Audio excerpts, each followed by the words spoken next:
আজকে ওয়েদারটা সব মিলিয়ে একটা অন্যরকম একটা ভাইব ছিল। সেন্টার উইকেটের পাশাপাশি ফিল্ডিং থেকে শুরু করে স্পেসিফিক অনেক কিছু করা গিয়েছে। সব মিলিয়ে ওভারঅল ভালো, বাট ওয়েদারটা যদি একটু ভালো হতো উইকেটটা হয়তো একটু ভালো পেতাম।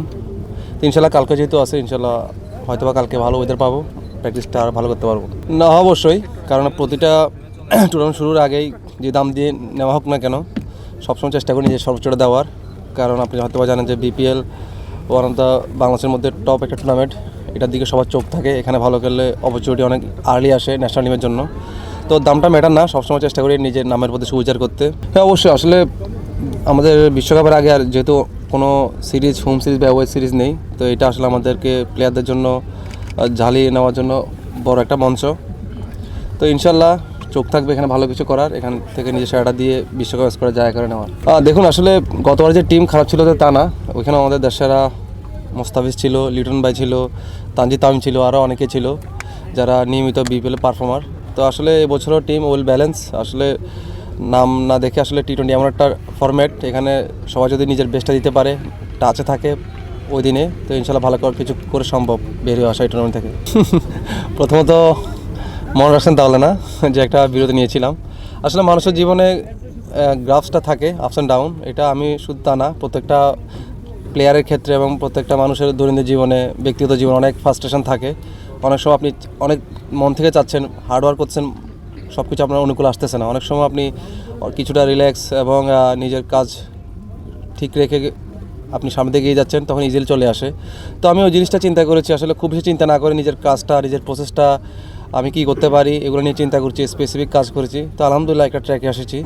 তো এটা আসলে ধরে রাখা অনেক কঠিন, যতটা ইজিলি আসা যায় এটা ধরে রাখা বা এখানে টিকে থাকা অনেক কঠিন। তারপর আমি চেষ্টা করছি আমার প্রসেসটা ঠিক রাখতে, কীভাবে লম্বা সময় যাতে দলে স্টে করা যায় এবং আরও দেশকে ভালো কিছু দেওয়া যায়।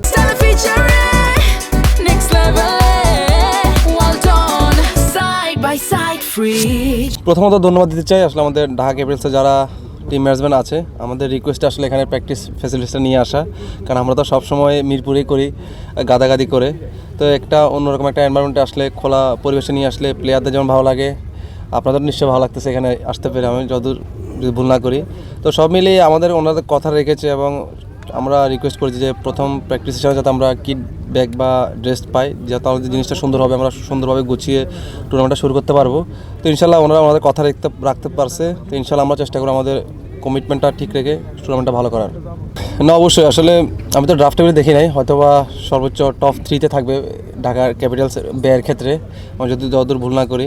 তো ইনশাল্লাহ প্রতিবারই আমি যতদূর বিপিএল খেলেছি, এক্সপিরিয়েন্স দেখেছি, এখানে লোকাল প্লেয়াররা ভালো খেললে শিরোপা জেতা অনেকটা ইজি হয়ে যায়। ফরেন প্লেয়াররা এখন যেহেতু অনেক বেশি বাইরে ফ্র্যাঞ্চাইজি লিগ হচ্ছে, ওরা 1-2 দিন আগে আসে, টিমের সাথে অ্যাডজাস্ট করতে করতে ওরা আবার চলে যায়।